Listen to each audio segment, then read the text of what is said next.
51வது சர்க்கம். ஹனுமாரது உபதேசம். தீரரான வானரோத்தமர் மகா தீரனான அந்த தசமுகனை உற்று பார்த்து கருத்துச் சிதறாதவராய் அவனை பார்த்து பொருளமைந்த பின்வரும் மொழியை மொழிந்தார். ராட்சசேந்திரனே, நான் சுக்ரீவரின் கட்டளையால் இப்பொழுது உமது இடத்திற்கு வந்தேன். ஆப்த சிநேகிதராகிற வானர மன்னர் உமக்கு க்ஷேமம் சொன்னார். மகாத்மாவும் ஆப்த சிநேகிதருமாகிய சுக்ரீவருடைய சொல்லாகிறதும் தர்மார்த்தங்களை பயப்பதும் இகத்திலும் பரத்திலும் நன்மை தருவதுமான பேச்சை கேளும்.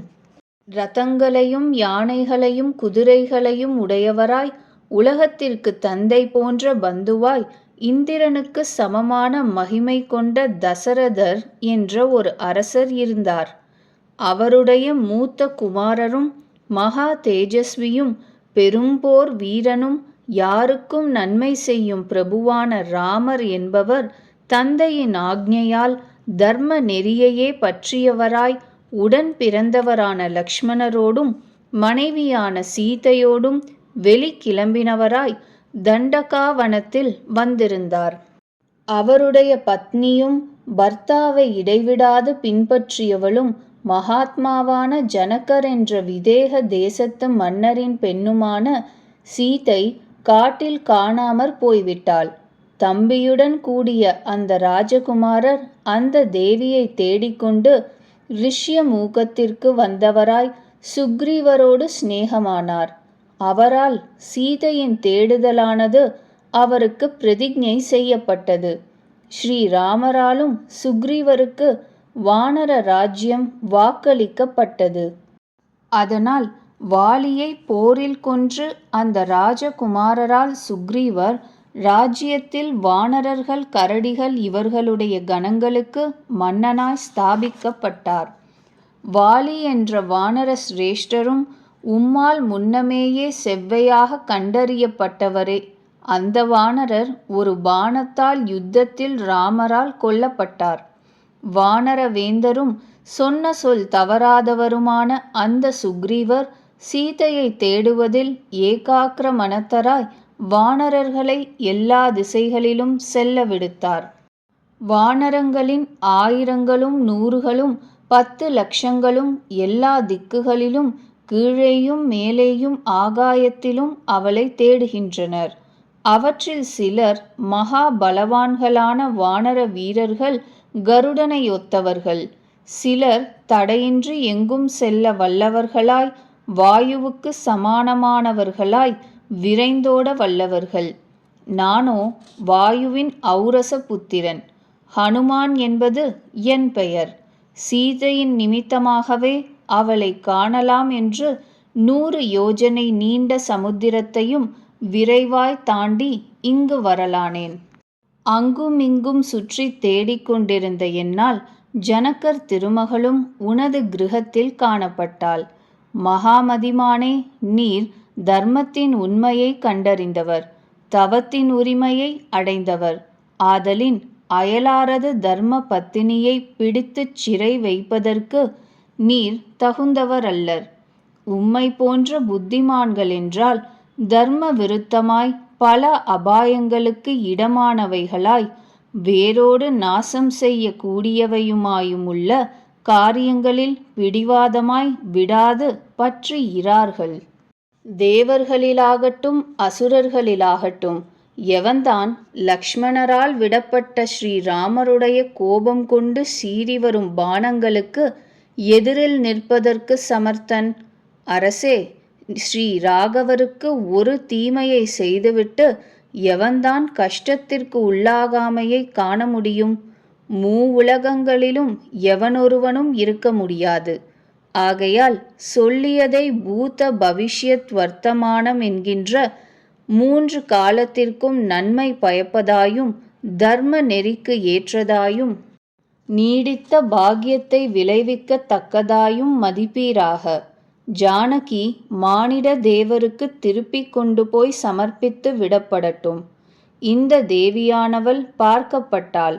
துர்லபமானது எதுவோ அது என்னால் இப்பொழுது அடையப்பட்டது.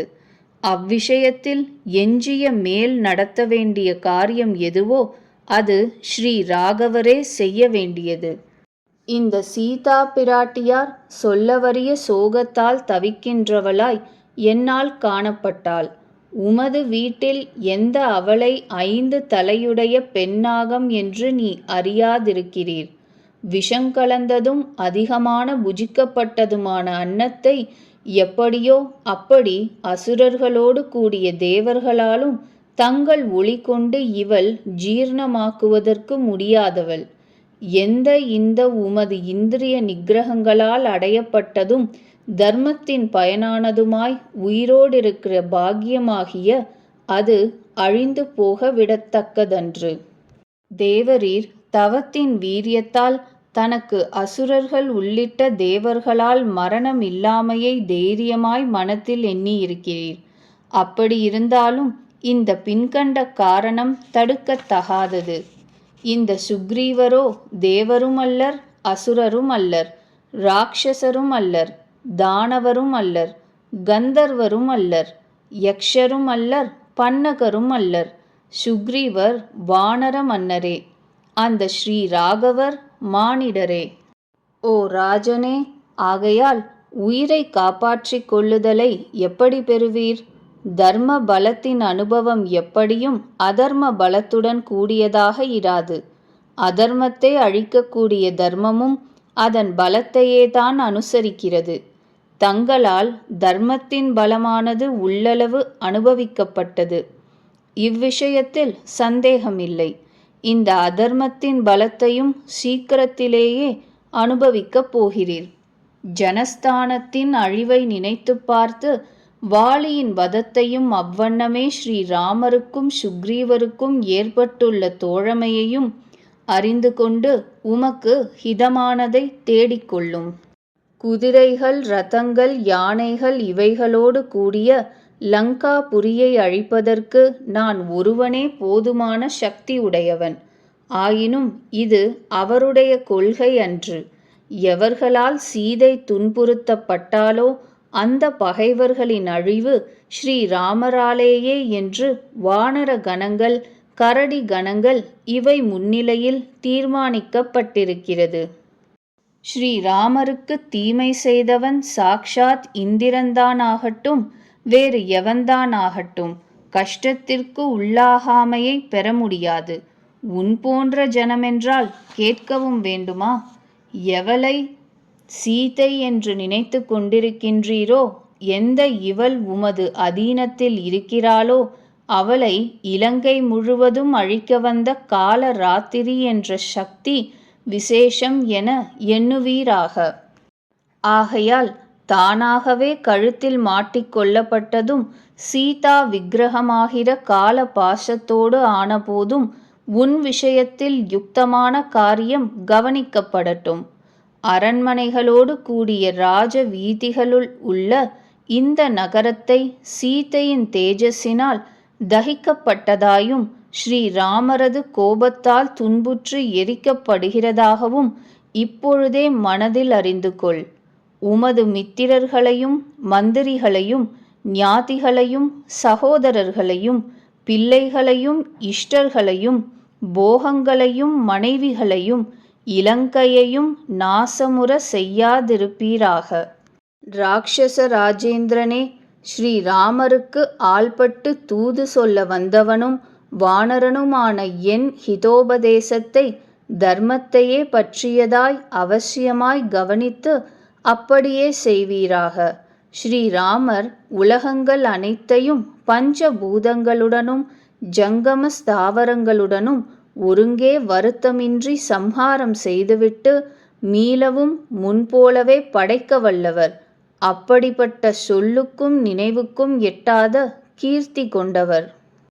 விஷ்ணுவுக்கு ஈடான விக்கிரமம் படைத்த ஸ்ரீராமரை எவனொருவன் எதிர்த்து போருக்கு இழுப்பானோ அப்படிப்பட்ட ஒருவன் தேவர்கள், அசுரர்கள், நர ராஜர்கள் இவர்களிலும் யக்ஷ ராட்சச கணங்களிலும் வித்யாதரர்களிலும் கந்தர்வர்களிலும் உரகர்களிலும் சித்தர்களிலும் கிண்ணரேந்திரர்களிலும் பறவைகளிலும் மொத்தமாய் சர்வ பூதங்களிலும் சர்வ லோகங்களிலும் எல்லாவற்றிலும் எல்லா இடங்களிலும் எல்லா காலங்களிலும் கிடையவே கிடையாது. சர்வ லோகங்களுக்கும் ஈஸ்வரனான ராஜசிங்கமாகிற ஸ்ரீராமருக்கு இப்படிப்பட்ட அபராதத்தை செய்துவிட்டு உமக்கு உயிர் நிலைப்பது அசாத்தியம். அரக்கர்களின் இந்திரனே, திரிலோகாதிபரான ஸ்ரீராமருக்கு யுத்தங்களில் எதிர்த்து நிற்க சகலமான தேவர்களும் அசுரர்களும் கந்தர்வர்களும் வித்யாதரர்களும் நாகர்களும் யக்ஷர்களும் வல்லவர்கள் அல்லர்.